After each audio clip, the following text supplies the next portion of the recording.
Chers téléspectateurs d'Africa 7, la chaîne panafricaine, bienvenue dans votre émission Enjeux. Enjeux, l'émission qui vous permet de comprendre les enjeux de l'heure, et ce n'est pas un jeu de mots.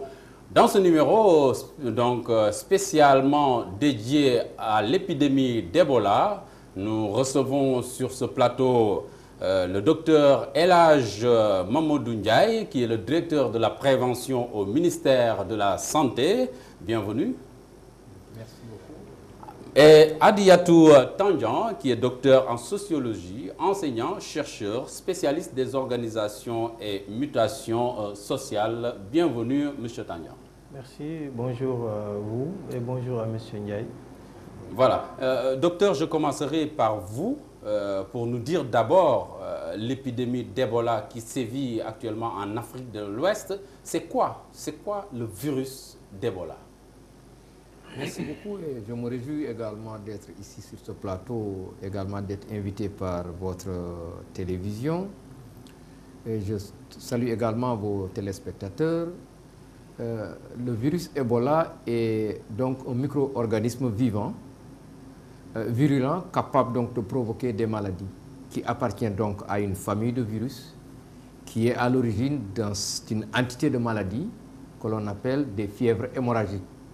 Il y en a beaucoup, dont la fièvre à virus Ebola.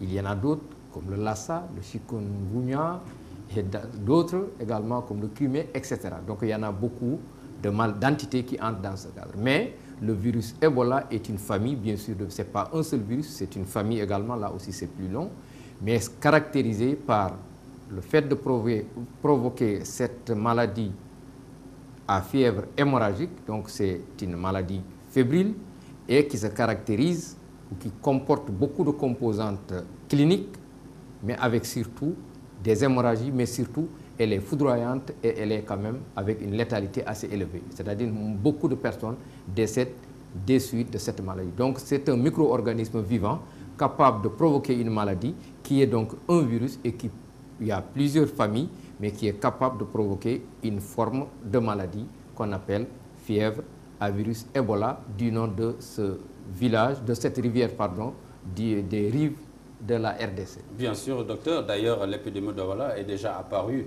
en 1976 sur les bords, vous l'avez dit, de la rivière du même nom, hein, dans la ville de Yamboukou, hein, au Zaïre, actuellement République démocratique du Congo. Mais qu'est-ce qui peut expliquer alors sa réapparition?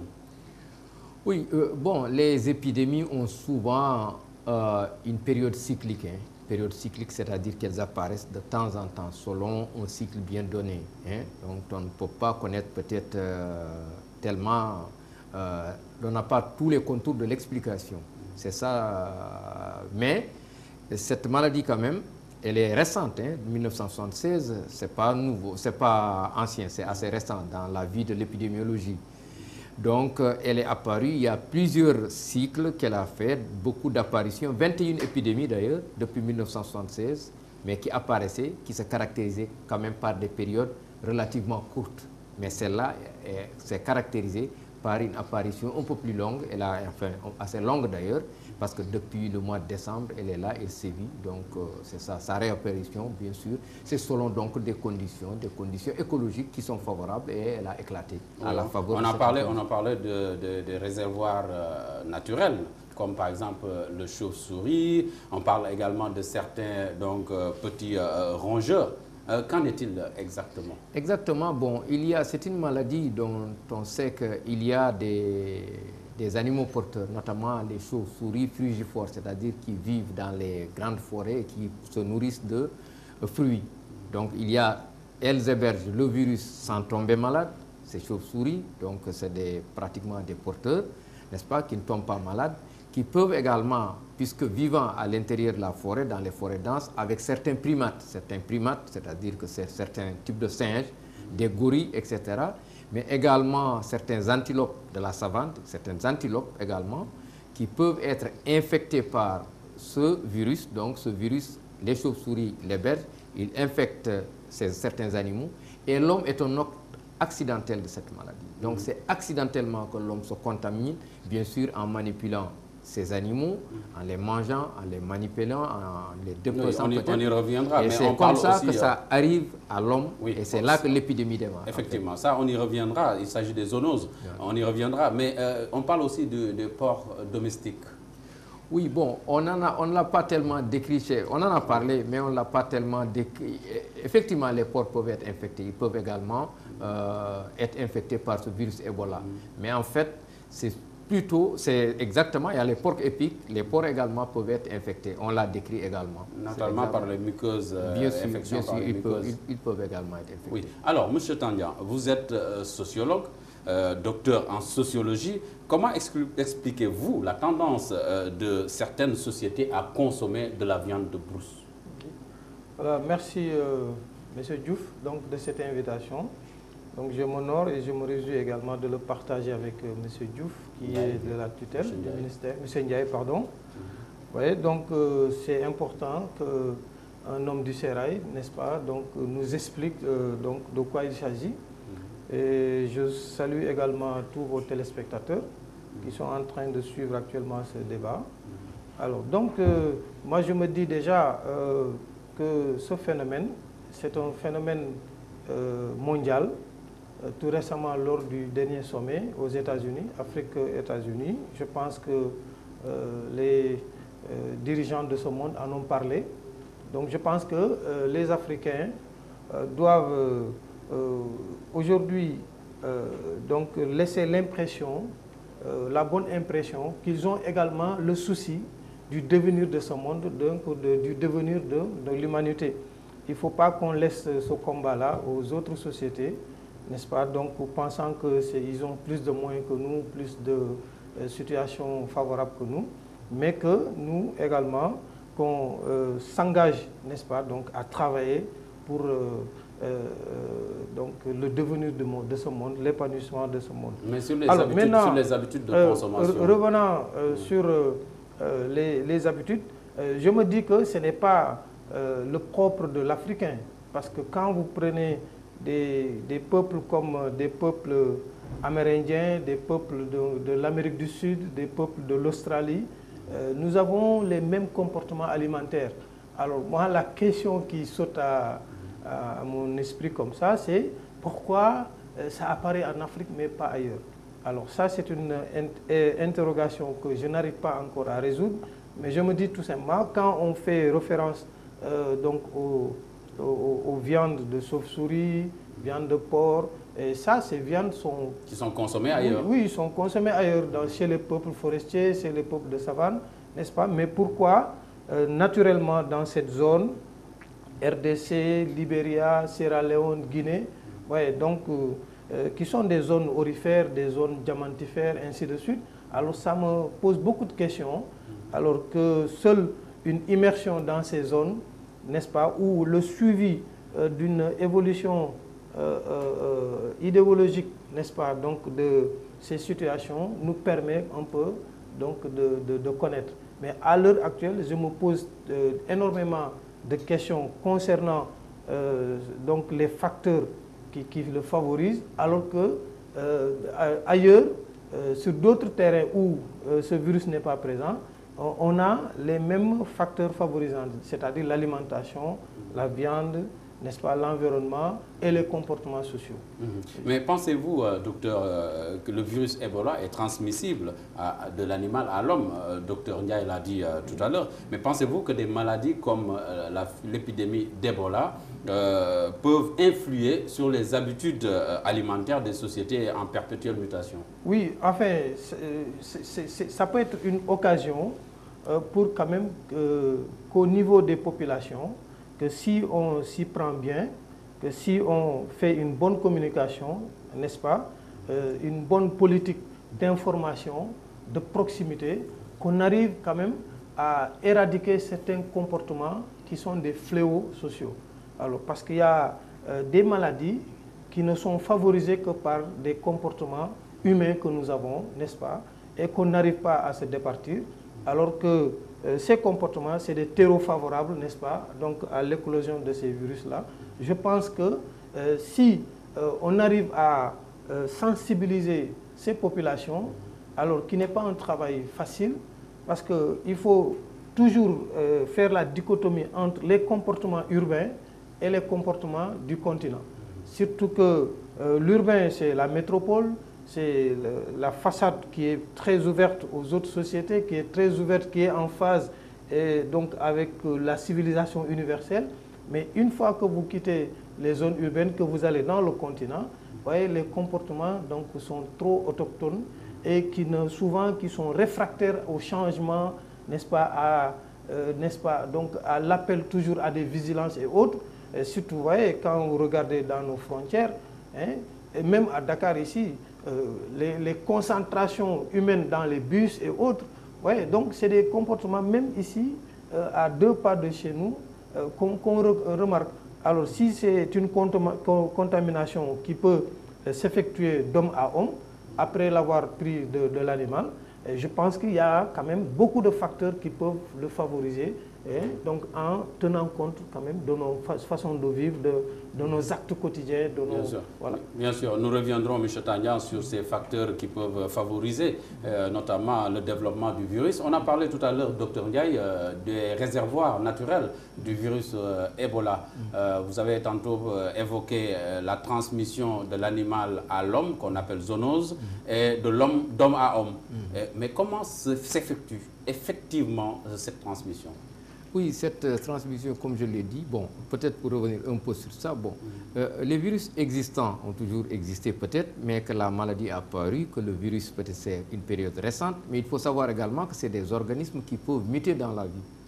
Ils peuvent apparaître, des maladies peuvent être... Le sida est apparu à un moment donné, c'était récent, n'est-ce pas? Donc, mais comment le virus Ebola peut passer de l'homme, de l'animal à l'homme? C'est ce que je disais. Je disais donc tantôt, au début de mes propos, c'est que les chauves-souris, ce sont frugivores, donc qui mangent, qui consomment des fruits. Il y a des types de chauves-souris, il y a des vampires, il y a des frugivores, n'est-ce pas, qui sont là, qui vivent dans les forêts denses, qui peuvent donc, ce sont eux pratiquement qui hébergent le virus sans en tomber malade.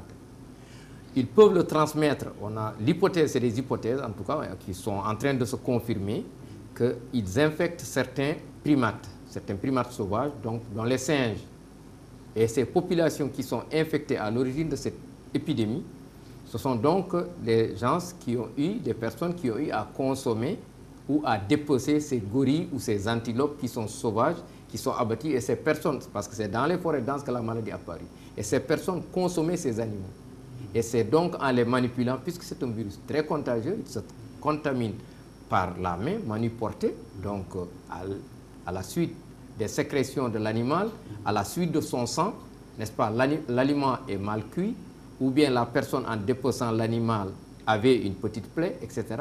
Il y a une infraction, une continuité de la peau, et que le virus parvenant à entrer au niveau de l'organisme, ou bien en consommant l'aliment qui n'est pas très bien cuit, et là aussi à l'intérieur de sa bouche, etc., avec les petites lésions, les micro-lésions, le virus passant immédiatement dans la barrière sanguine, eh bien, c'est un milieu favorable à l'éclosion de la maladie. Et c'est en ce moment que la personne, notamment, s'infecte accidentellement. Et maintenant, à partir de là, la même personne transmet maintenant cette maladie également à travers ce même mode. Pas peut-être contamination pas en consommant de la personne, mais cette fois-ci, le virus, puisqu'il est sécrété à travers tout ce qui est liquide biologique, que ce soit le sang, que ce soit la salive, que ce soit les vomissements, que ce soit l'élimination des sécrétions, n'est-ce pas? Donc, avec donc, les gens qui sont à côté de leur malade, ou bien qui manipulent le corps de leur malade qui est décédé, bien sûr, on, par mégarde, porter la main au niveau de la bouche ou au niveau de l'œil, ou bien au niveau donné, des muqueuses qui sont fragiles, des micro-organismes. Le virus est extrêmement petit, à l'échelle ultra microscopique, donc on ne peut pas le voir. Même certains microscopes, il faudra donc des microscopes.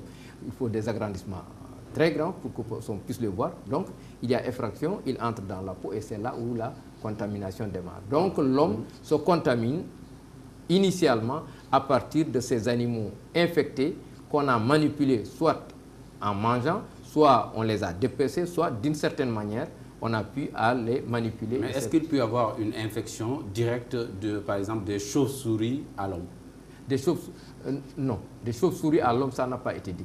Ça n'a pas été décrit. C'est unique, sauf si la personne a consommé, bien sûr, cet aliment non cuit. C'est normalement, on a parlé de ces chauves-souris qui contaminent les primates. Les primates, l'homme étant également un primate, c'est pratiquement entre les hommes et les gorilles. Il n'y a pas beaucoup de différence par rapport au plan biologique. L'homme, c'est 46 chromosomes. Les chimpanzés, c'est 48 chromosomes. Donc, vous voyez, nous sommes donc nous avons les mains, etc. Donc, on est très voisins. Donc, ce qui infecte le gorille peut infecter l'homme naturellement, si bien sûr, il a eu les mêmes comportements que le gorille face à cette chauve-souris ou bien à cette antilope, etc. Alors, question triviale, docteur. Est-ce qu'on peut attraper le virus ou l'épidémie ou la maladie d'Ebola en serrant la main à son prochain?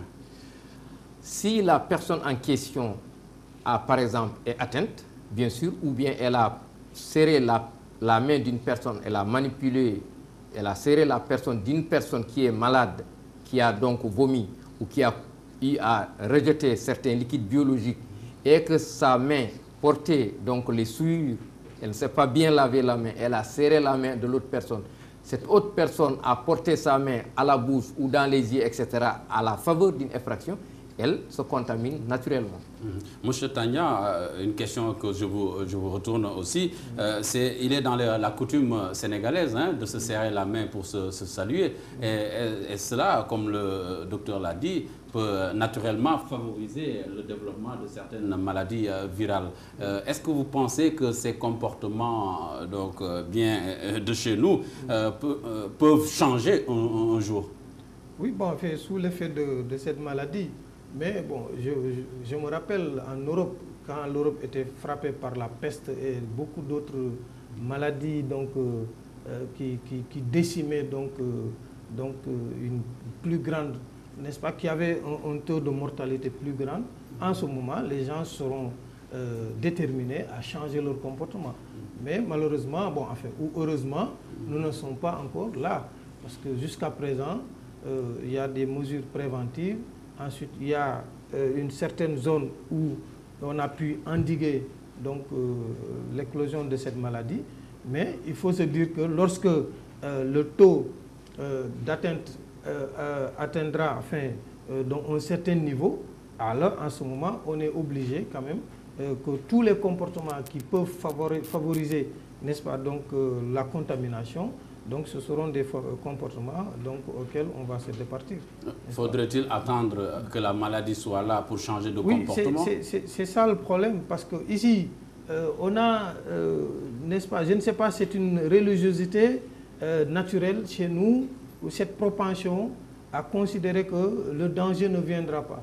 On en entendra parler, mais que ça tardera, ou ça ne va jamais venir, parce qu'on a une certaine croyance, certaines pratiques quand même, certaines habitudes, n'est-ce pas, qui nous met dans ce climat rassurant, que telle maladie grave ne nous atteindra pas. Parce qu'on a même des problèmes avec le sida, n'est-ce pas? Bon, on n'a pas encore, tout le monde n'a pas encore pris les précautions, n'est-ce pas, de se prémunir du virus du sida, a fortiori l'Ebola où on a d'abord dit que la contamination se fait par consommation de viande, n'est-ce pas, les viandes sauvages, n'est-ce pas? Or, donc, quelqu'un qui ne se trouve pas dans cet état, il se dira, bon, moi, je ne suis pas...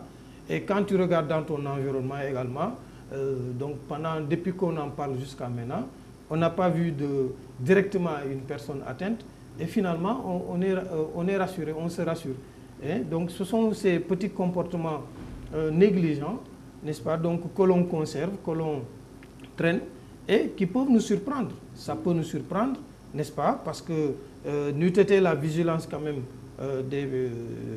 du ministère, n'est-ce pas, et du personnel de santé, qui sont en train de tout faire pour quand même que nos frontières ne soient pas quand même des passages, n'est-ce pas, faciles à cela.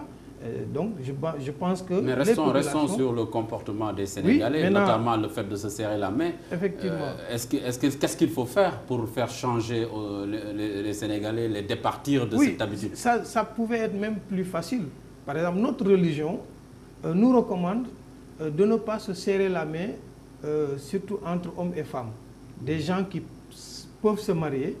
Donc maintenant, il y a une interprétation du texte qui dit que c'est interdit que deux personnes qui peuvent se marier, c'est-à-dire hommes et femmes, de se serrer la main. Et depuis lors, donc, il y a une propension quand même chez les gens que je constate maintenant. Quand vous rencontrez une femme, au premier contact, donc, vous ne vous serrez pas la main. Donc, si maintenant s'ajoute maintenant ce phénomène, c'est-à-dire ce fléau, en disant que maintenant la maladie se propage par le fait de se serrer la main, je pense que les Sénégalais sont assez responsables.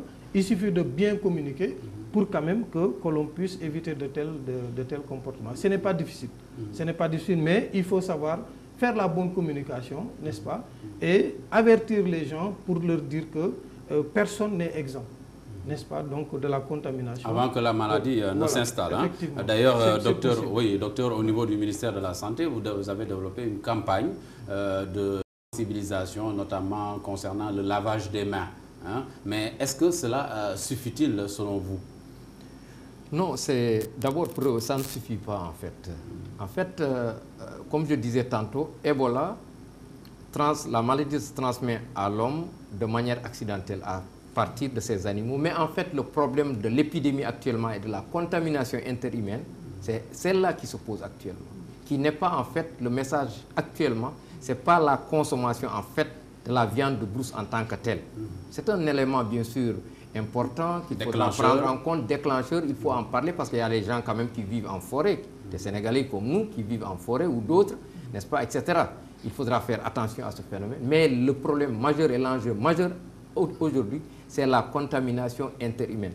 Ceux qui sont contaminés et qui tombent malades actuellement, ce n'est pas la viande de brousse, etc. qui les cause. C'est à partir de la manipulation de leurs malades, en prenant soin de son malade, on le prend, on le lave, on l'aide à manger, on l'aide à s'habiller, on passe la nuit avec lui pendant qu'il est malade, n'est-ce pas, on l'amène à l'hôpital, ou bien même il décède, on vient, on fait la toilette mortuaire. C'est là qui fait la contamination actuellement.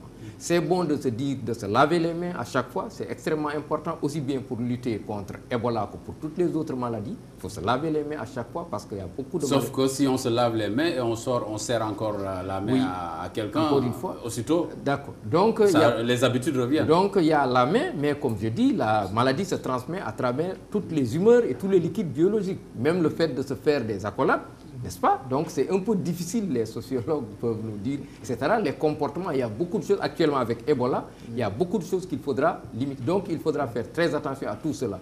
Donc c'est bon de se laver les mains, c'est bon en tout cas de faire attention à ceci, mais surtout la contamination interhumaine, la personne qui est malade, c'est surtout celle-là qu'il faudra isoler, mettre en quarantaine, et celle-là, si on a eu à l'aider ou à s'habiller, à manger, ou, etc., il faudra avoir un comportement strict par rapport au lavage des mains, n'est-ce pas, lavage bien sûr avec un désinfectant, avec de l'eau de javel, etc. Tout ce qui peut aider à la désinfection, à tuer les microbes, c'est ça. Le virus Ebola également n'est pas très résistant. Il contamine très rapidement, mais il peut être facilement tué par ces différents éléments. Le ministre, pour revenir à votre question, le ministère de la Santé a mis donc une batterie d'éléments, notamment axés sur la sensibilisation, ça se comprend, parce que c'est une maladie dont on sait qu'on n'a pas de médicaments efficaces. Les médicaments qu'on a, c'est des médicaments symptomatiques qui aident à lutter contre les symptômes, c'est-à-dire que le malade atteint d'Ebola, il vomit, il fait la diarrhée, il perd du sang, etc. Il faudra remplacer ce sang, il faudra arrêter ses vomissements, il faut diminuer la fièvre, etc. Donc, c'est ce qui peut aider parfois à le sauver. Mais surtout, il faudra mettre l'accent sur la prévention à travers la communication. Aider les gens à ne pas se contaminer. Vous avez vu que même le personnel soignant tombe malade, et c'est le personnel qui a payé d'ailleurs un lourd tribut. Donc, il faudra axer les messages sur d'abord la formation. Il faut former les agents d'abord pour qu'ils connaissent ce que c'est Ebola, parce que Ebola est récent. Les agents de santé ne connaissent pas. Ils n'ont pas l'habitude de voir Ebola. Il faudra donc qu'on leur enseigne la maladie, qu'on leur montre comment reconnaître la maladie, comment, bien sûr... Est-ce que cela se fait actuellement? Actuellement, c'est fait depuis. Oui. Les agents au Sénégal. Au Sénégal. Les gens ont été outillés pour reconnaître la maladie. et pour leur dire, voilà ce que constitue Ebola. Voilà ça, si vous voyez ça, c'est Ebola. Et c'est ce qui nous permet, deuxième volet de du plan du ministère de la Santé, la surveillance épidémiologique, ou bien le premier élément même. La surveillance, c'est de voir qu'est-ce qui constitue quelque chose qui peut évoquer Ebola. C'est ce qui a été mis à la disposition de l'ensemble des prestataires de services au niveau des structures, qui fait d'ailleurs que vous avez vu les alertes qu'on a eues. On nous appelle, on nous dit, il y a tel ou tel, on pense que c'est Ebola. Parce qu'on a décrit un portrait, comme disent les policiers, portrait robot de ce que constitue Ebola. Dès qu'ils le voient, ça entre dans le système, on dit attention, essayons d'investiguer pour voir ce que c'est. Donc les agents ont été formés dans la surveillance épidémiologique. Ils ont été formés dans la prise en charge, dans comment reconnaître la maladie, comment prendre en charge le cas. Mais également, on a mis un accent sur la communication. La communication, c'est quoi? Donc dire aux gens comment l'éviter, comment reconnaître, comment, pour que la communauté même aide, d'abord, puisse s'en protéger avant de s'infecter, mais puisse aider également à reconnaître cette maladie. Donc la communication qui peut beaucoup nous aider. Mais et les comportements, parce que la communication, non seulement c'est comment, mais les comportements également face au corps des malades, parfois qui décèdent. Dire que, écoutez, avant, on lavait les malades, avant, quelqu'un qui décède, on faisait des veillées funèbres autour de lui, on le caressait, etc. Mais attention, quand il y a Ebola, il faudra maintenant que ça. Donc, pour également le porter à terre, c'est nous qui le portions à terre, par exemple, mais maintenant, il faudra peut-être qu'il y ait le service d'hygiène, qu'il y ait la Croix-Rouge, qu'il y ait les sapeurs-pompiers. Voilà donc une batterie d'éléments. Et également, entre autres, renforcement de la surveillance aussi bien au niveau des frontières maritimes, aériennes que terrestres, parce que également Ebola n'est pas encore au Sénégal. On ne souhaite pas qu'il soit là, mais il est dans des pays voisins. Et il faudra donc qu'on renforce la surveillance parce qu'encore une fois, une personne venant, toutes ces épidémies qui ont eu lieu, aussi bien au Libéria, Sierra Leone, Guinée, toujours été lié à des conditions favorables, des personnes qui sont déplacées et qui ont transmis la maladie. On reviendra. Donc il faudra donc renforcer tout ça. Bien sûr, docteur. On reviendra sur ça, sur la migration des personnes. Mais est-ce que le personnel médical du Sénégal a les équipements? Là, je parle d'équipements. Vous avez parlé de formation. Est-ce qu'ils ont les équipements pour faire face au virus Ebola? Tout à fait. On a un volet d'équipement du personnel. Et dans toutes les structures de santé actuellement, nous avons mis un équipement minimum, un équipement qui permet, n'est-ce pas, c'est renforcé actuellement, les commandes ont été renforcées, mais toutes les structures actuellement disposent d'équipements. C'est-à-dire que quand vous avez un cas, ils portent immédiatement leur combinaison pour venir voir le malade. Là où on a eu les zones les plus reculées, notamment Matam la fois passée, les gens ont porté leurs équipements. Donc on a mis des équipements quand même. On compte renforcer, parce que ces équipements également, c'est des équipements, dès que vous les utilisez, on les détruit. Vous voyez qu'il faut beaucoup de quantité. Pour l'instant, on a mis, dans chaque station, on a mis des équipements qui permettent quand même de prendre en charge le cas avant qu'on ne vienne renforcer. Donc, ces équipements sont là, seront renforcés également, ça continue.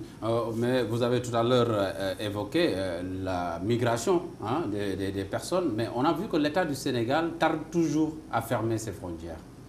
L'État du Sénégal est d'ailleurs le premier à fermer, pendant qu'aucun pays n'a fermé ses frontières. Actuellement, les frontières du Sénégal sont fermées. Non, je dis c'est le premier à fermer d'abord pendant que Ebola est arrivé. Oui. Le Sénégal était le premier à fermer ses frontières en ce moment, compte tenu de la situation qu'on avait. Ebola a surpris, la Guinée a commencé à s'embraser, le pays n'était pas organisé, on n'avait pas tous les éléments en place. On a fermé de manière provisoire les frontières pour permettre au système de s'organiser. On a fait des circulaires, on a formé le personnel, on a eu l'appui de Médecins sans frontières. On a commencé à déclencher les spots qui ont été travaillés d'ailleurs avec les techniciens. Qu'est-ce qu'il faut dire à la population? Lorsqu'on a maillé le pays dans une organisation minimale pour faire face, on a ouvert les frontières parce qu'encore une fois, la fermeture de la frontière n'était pas la panacée en fait. C'était un élément qui peut aider, mais en fait qui n'est pas en fait l'élément essentiel. Parce que vous connaissez les frontières, comment elles sont.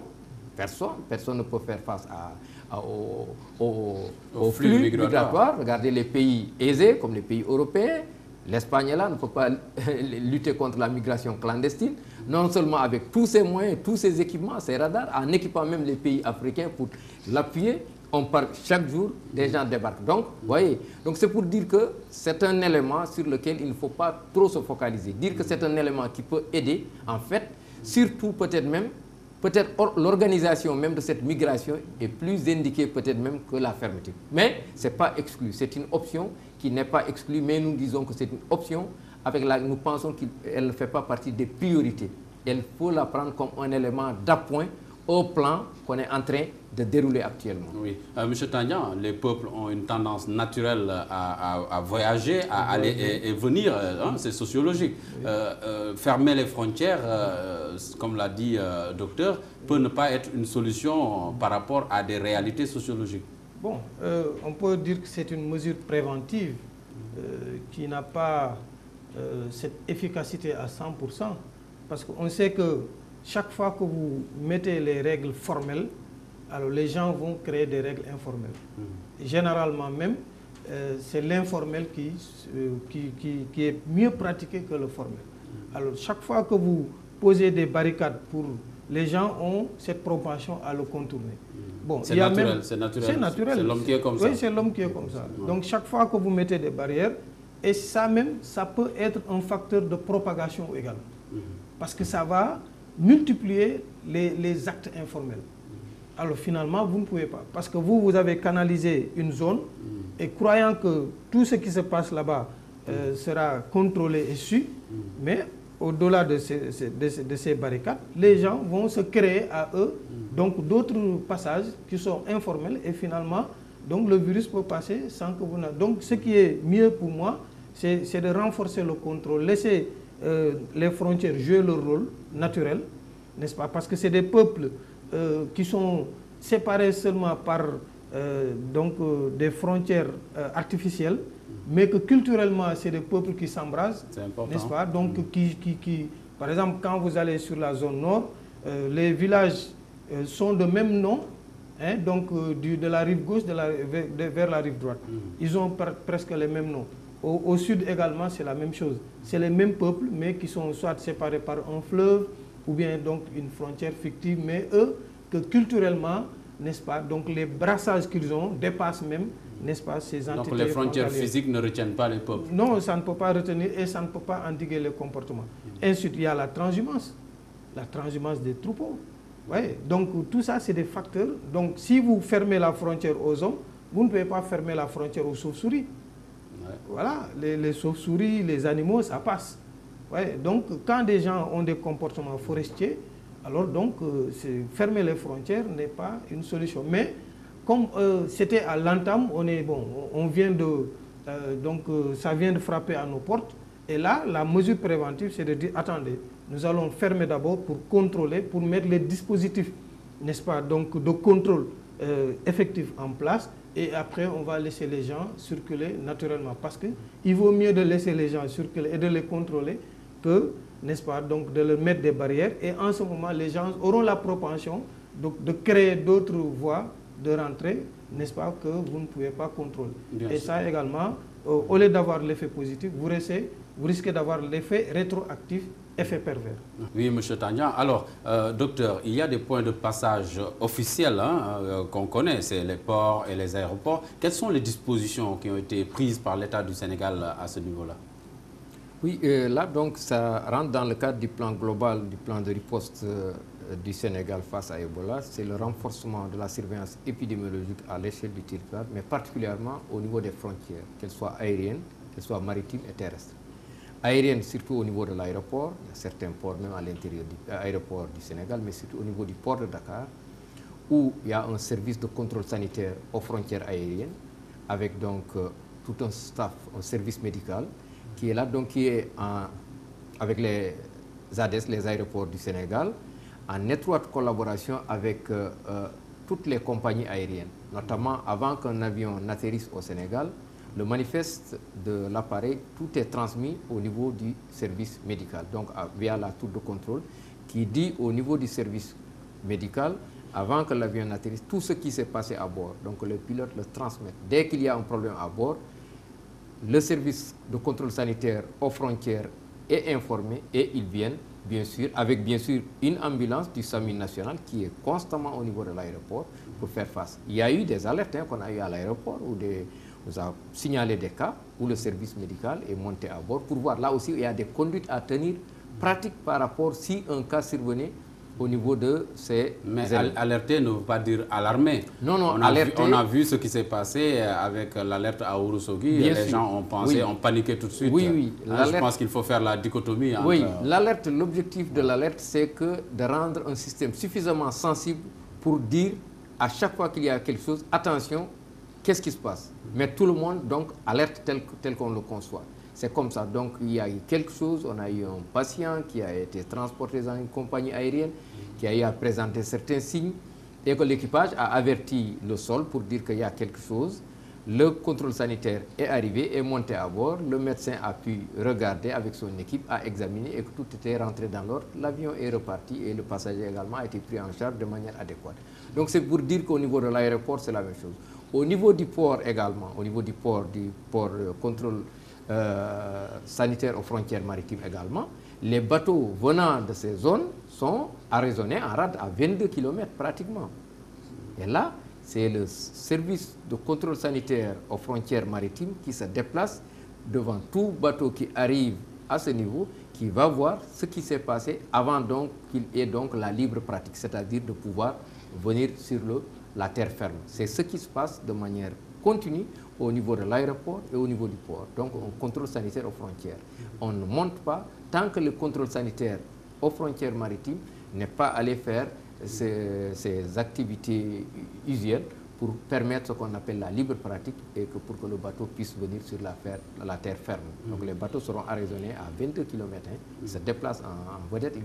Donc, au niveau du contrôle sanitaire aux frontières aériennes, c'est la même chose. Au niveau des frontières terrestres également, nous avons instruit nos structures qui sont dans ces zones de redoubler de vigilance par rapport à ça. Ils ont également été équipés. Nous connaissons les postes assez sensibles. Mais là aussi, comme on dit, c'est les points faibles. C'est peut-être là où il n'y a pas de poste de santé ni de forces de défense et de sécurité. Les forces de défense et de sécurité également ont été suffisamment sensibilisées pour pouvoir nous aviser en cas. Pour la petite histoire, pendant la période où on avait fermé les frontières, l'armée a eu à arraisonner certaines pirogues, n'est-ce pas, qui étaient en provenance de ces zones. Et que nous, on nous a avisés et que les services de santé de la région de Ziguinchor, notamment, sont venus prendre en charge ces familles qu'on a regardé, est-ce qu'elles venaient de telle zone. Après l'interrogatoire et la mise peut-être en observation pendant quelques périodes, on a pu laisser ces personnes continuer leur chemin. Donc voilà, donc il y a des dispositions au niveau des frontières, qu'elles soient aériennes, maritimes ou terrestres. Au niveau de l'aéroport d'ailleurs de Dakar, on a appris que des vols ont été annulés sur la Guinée. Est-ce que c'est de manière permanente ou bien c'était juste une action ponctuelle? Je pense que les compagnies sont en train de gérer le problème au cas par cas. Je pense que dans les prochains jours ou prochaines semaines, toutes les compagnies peut-être pourront avoir. Il y a certains déjà qui ont annulé leur vol en destination de ce pays. D'autres continuent d'y aller, mais en prenant des mesures de sécurisation, notamment que ça soit depuis l'embarquement jusqu'à ce qui se passera au niveau à bord, et ainsi de suite. Donc, c'est comme ça, nous pensons. Ah, ce sont les compagnies qui apprécient. Ah oui, les compagnies qui apprécient pour l'instant. Les compagnies, pour l'instant, certains ont même annulé leur vol. Mais le Sénégal n'a pas fermé. Mais on sait que les compagnies aériennes ont une vocation commerciale. Oui. Est-ce que l'État ne devrait pas s'impliquer davantage pour prendre le taureau par les cornes, annuler complètement ses vols, vers la Guinée notamment? Oui, mais l'État n'a pas encore, puisque l'État n'a pas annulé, l'État ne peut pas, ce que l'État peut, quand l'État par exemple, si l'État parvenait à ne pas avoir à fermer sa frontière, en ce moment la compagnie est obligée. Mais pour l'instant, la compagnie peut librement dire également que moi, mes voyages en provenance de tel pays ou tel pays, je ne fais plus ces destinations. Là, l'État n'y est pour rien, c'est la compagnie de manière souveraine qui dit que je faisais telle capitale à Dakar. Maintenant, je ne la fais pas et l'État ne dira pas, en tout cas, il faut aller à tel endroit. L'État, pour l'instant, gère ses frontières avec ces pays et pour l'instant, l'État n'a pas encore révisé sa position par rapport à cette stratégie. Oui, docteur. Oui, on a parlé tout à l'heure de contrôle sanitaire. On sait que dans les aéroports occidentaux, on utilise des thermomètres à infrarouge. Oui. Est-ce que vous êtes équipé?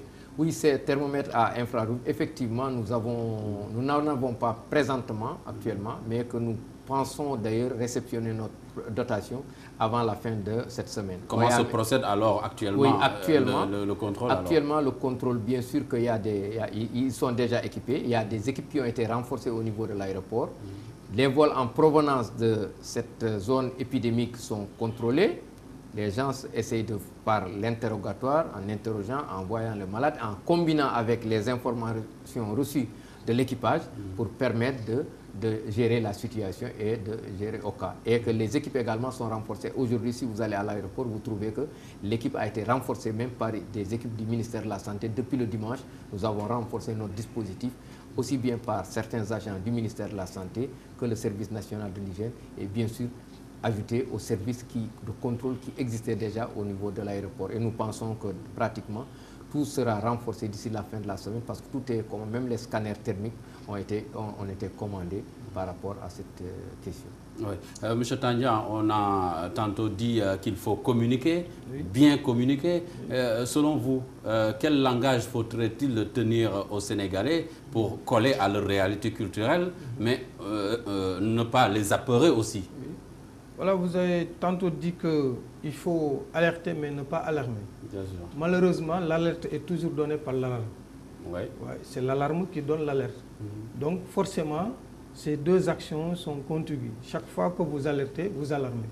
Voilà. Maintenant, c'est qu'il faudrait faire accompagner donc, de cette alerte, n'est-ce pas, une communication sociale, une communication de proximité, une communication dissuasive.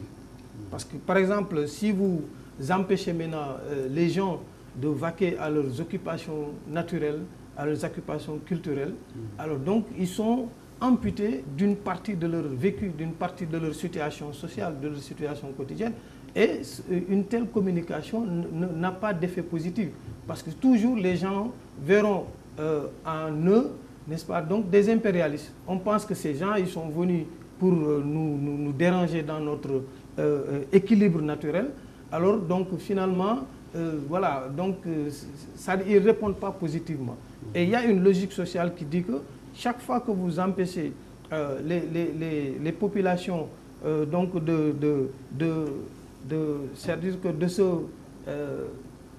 de se nouer les contacts culturels, ils deviennent réfractaires, n'est-ce pas, donc, au projet, n'est-ce pas, donc, auquel vous les invitez. Alors, ce qu'il faut faire, il faut leur faire adopter à eux, maintenant, ces mesures-là. Donc, il faut les faire participer, n'est-ce pas? Il faut les sensibiliser sans leur montrer que, voilà, donc, c'est des sous-hommes, voilà, c'est eux qui sont vulnérables et que les autres sont exempts. Si vous voyez qu'on vient chez vous, c'est vous qui êtes vulnérable, c'est vous qui êtes dans, voilà, ainsi de suite. Ça veut dire cette stigmatisation, donc, concourt à dévoyer les objectifs de la communication, sans que vous le sachiez. Alors donc c'est pour ça, dans la stratégie de communication, il faut qu'elle soit sociale. Il ne faut pas qu'elle soit institutionnelle. C'est-à-dire que ça provient toujours du ministère, que ça provient, n'est-ce pas, donc des autorités administratives. Donc cette communication doit décaler, donc sortir de cette entité-là pour que les populations sentent que, n'est-ce pas, elles sont impliquées, n'est-ce pas, elles font sienne, n'est-ce pas, donc du projet, et pour quand même que maintenant, eux-mêmes, dans leur vécu quotidien, dans leur langage, n'est-ce pas, dans leur système, dans leur canaux de communication, qu'ils puissent eux-mêmes faire l'animation communicationnelle, n'est-ce pas, sans que ça soit toujours du sens vertical, c'est-à-dire du haut vers le bas. Chaque fois que la communication prend ce sens-là, elle n'est pas horizontale, donc les populations ne participent pas au projet. Docteur, vous revenez d'une tournée, hein? Il a parlé donc de cette communication sociale nécessaire. Comment les populations vous ont accueilli? Comment ils ont accueilli votre discours, votre campagne de sensibilisation? D'ailleurs, d'abord les populations ont été très...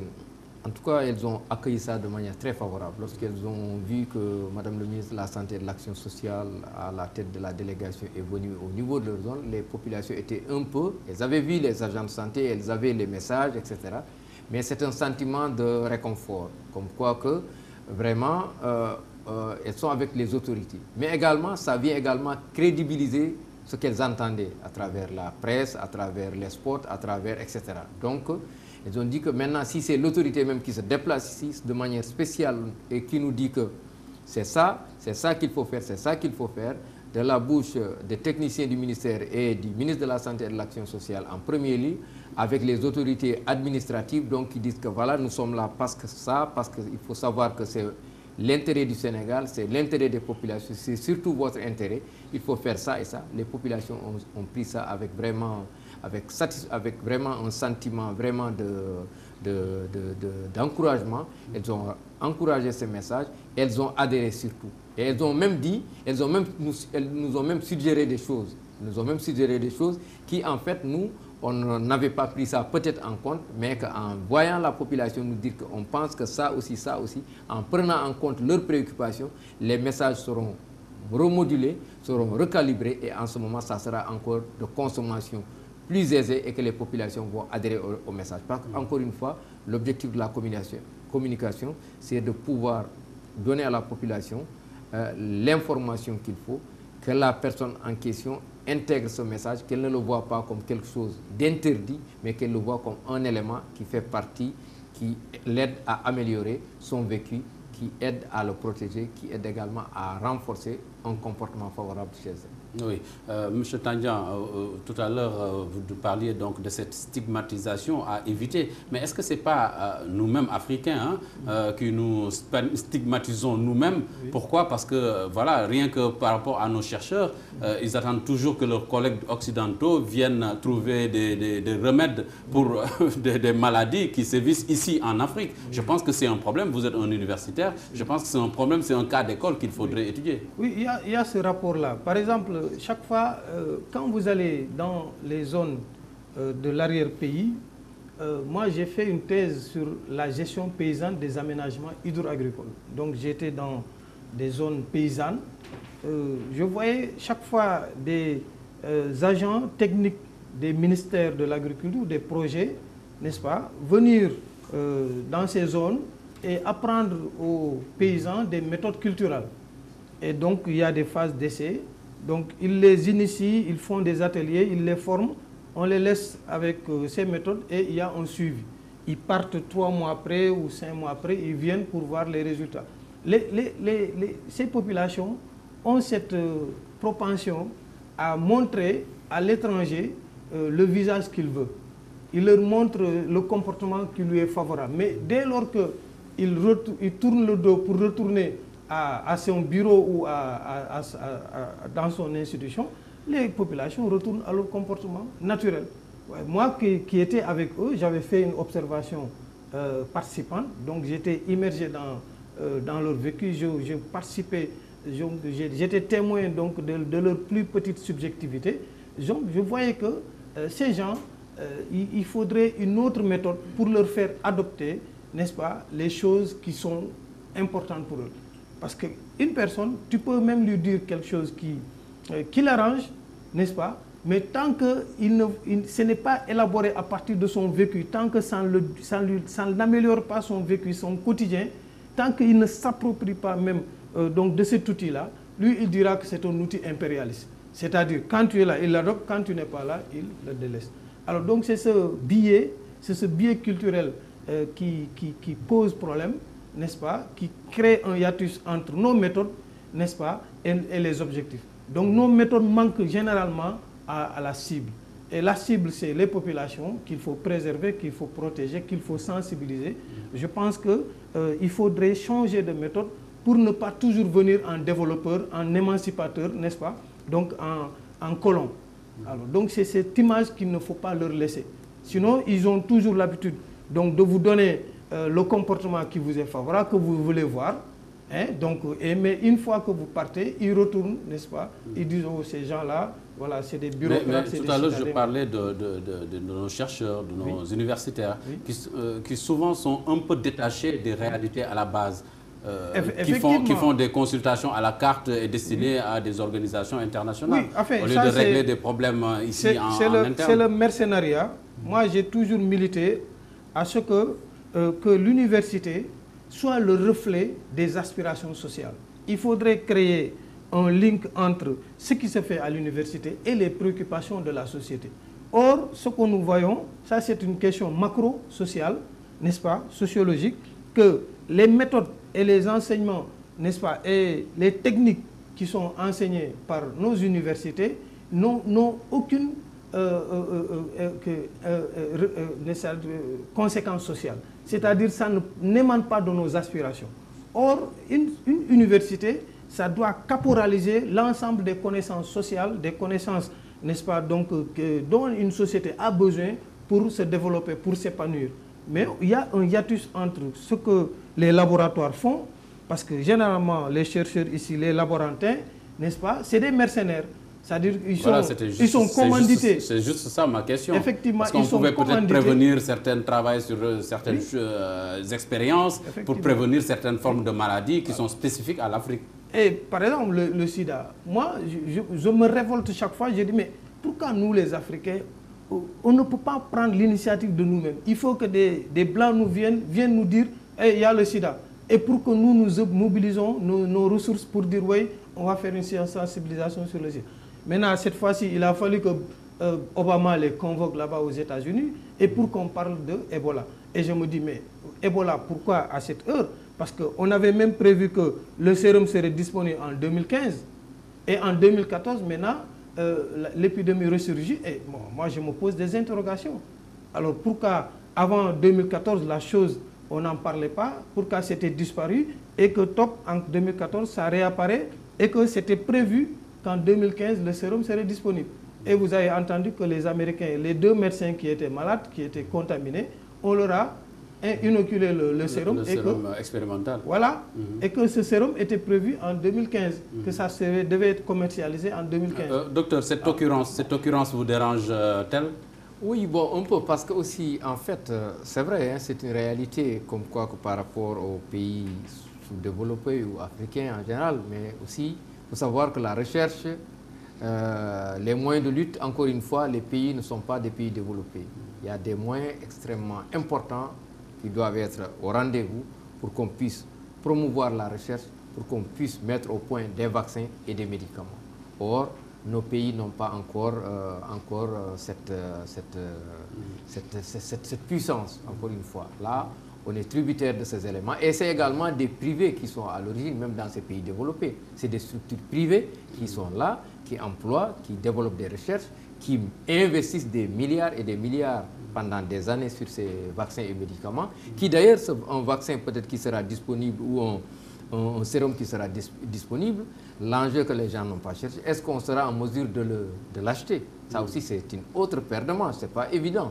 C'est pas dit que comme le virus n'existe qu'en Afrique. Oui, d'accord, mais ils seront obligés de nous le vendre. Oui, non, oui, d'accord, mais je veux dire encore une fois que il sera mis en place, combien il va coûter, si ce vaccin ou ce sérum ou ce médicament sera en place, combien il va coûter, est-ce qu'on sera en mesure? Il faut savoir que les ARV, les médicaments antirétroviraux, vous voyez que c'est l'État qui prend ça en charge, qui subventionne, ça coûte extrêmement cher.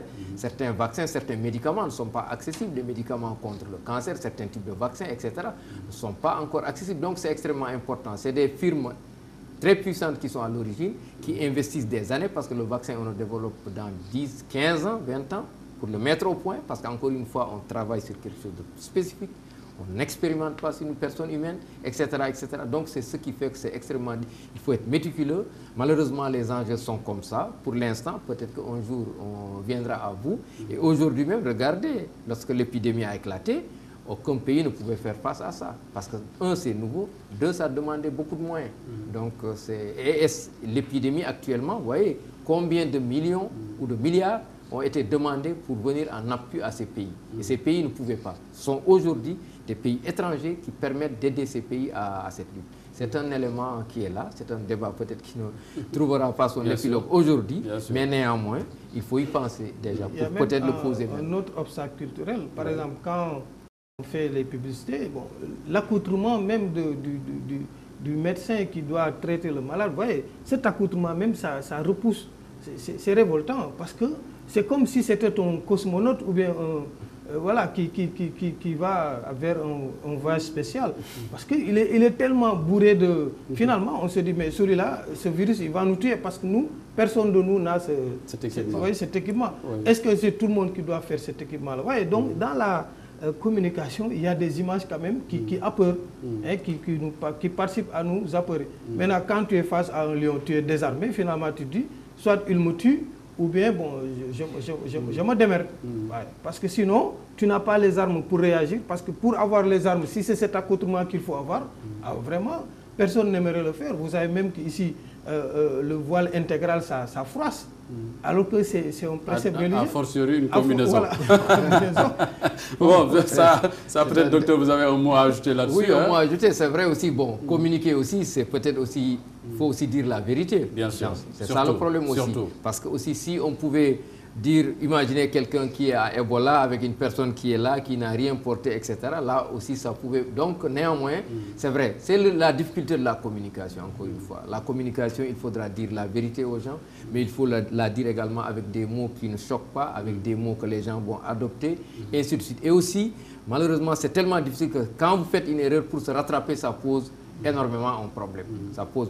En disant même aux gens, c'est ce qui ça provoque, c'est ça. Il y a certains mots même qui peuvent choquer. Viande de brousse, peut-être certains diront, etc. Il faut savoir vraiment le dire et comment le dire, informer les gens. Attention, certains animaux sauvages qui sont à côté de chez nous ou que nous consommons peuvent véhiculer la maladie. Il faudra donc amener les gens à vraiment se retrouver dans le message, pour, comme il le disait tantôt, pour que les gens adhèrent à ce message et que les gens puissent également aider à se retrouver dans les plans que nous faisons. Alors, docteur, question très simple. Les Sénégalais doivent-ils s'inquiéter? Bon, les Sénégalais, ils doivent s'inquiéter. Pourquoi? Parce que la maladie est une maladie dont la lutte, dès qu'elle entre dans un pays, il est très difficile de l'endiguer. Mais ils doivent quand même se rassurer parce que également que nous avons actuellement, tous les moyens sont mis en place, tous les moyens en tout cas tous les moyens, il y a une conjonction de tous les efforts et de tous les ministères, n'est-ce pas, et de tout l'État et de la communauté internationale face à ce fléau. Ça a été pris au plus grand sérieux, aussi bien au niveau de chez nous que dans les autres pays. Vous avez vu, l'appel du chef de l'État est un appel qui pratiquement, on a l'impression que c'est un médecin qui parle. Aujourd'hui, Ebola, effectivement, c'est une coalition mondiale qui doit arrêter cette maladie. Il ne faut pas aujourd'hui qu'un pays croit que c'est à l'intérieur de ma frontière que je dois prendre toutes les dispositions. On doit aujourd'hui aller à l'assaut des pays qui sont en épidémie pour essayer d'étouffer ou bien d'endiguer cette épidémie pour ne pas qu'elle continue. Dans un élan solidaire. Aujourd'hui, un élan solidaire, oui, dans un élan solidaire avec ces pays. Si aujourd'hui les États-Unis ont eu leur patient qui a eu Ebola, mais ça veut dire que c'est tout le monde personne n'est à l'abri pratiquement par rapport à cette maladie. Donc, il y a une coalition mondiale, il y a une alerte. C'est sûr que le problème trouvera son épilogue. Seulement, c'est dommage que il y aura quand même des choses à payer sur le chemin. C'est comme ça dans l'histoire de la médecine, c'est comme ça dans l'histoire des épidémies. On a parlé des pestes, on a parlé de certaines maladies. La variole, ça a tué, ça n'existe plus, et ainsi de suite. Donc, c'est comme ça, malheureusement. La fièvre jaune dans les temps, etc. Les épidémies où les gens pratiquement mouraient etc. Mais aujourd'hui, c'est devenu vraiment des anecdotes. Nous, il y a des maladies qu'on n'a pas vues. Et des maladies, la peste, je ne l'ai jamais vue. Certains même qui nous ont enseigné, ne l'ont pas vu. Je n'ai pas vu la variole, et ainsi de suite. Donc, c'est dire que également, peut-être dans quelques années, Ebola, on n'en parlera plus. C'est comme ça. Docteur Ndiaye, merci d'avoir répondu à notre invitation. Merci beaucoup. Je rappelle que vous êtes docteur El Hadji Mamadou Ndiaye, directeur de la prévention au ministère de la Santé. Nous recevions également sur ce plateau de Enjeu M. Adia Tandian, qui est docteur en sociologie, enseignant, chercheur, spécialiste des organisations et des mutations sociales. Merci d'être venu. Merci à tout le monde. Chers téléspectateurs, nous vous remercions également d'avoir suivi ce numéro de Enjeu. Nous vous donnons rendez-vous dans 15 jours pour un autre numéro de Enjeu. En attendant, restez fidèles avec les programmes de Africa 7, la chaîne panafricaine. Au revoir.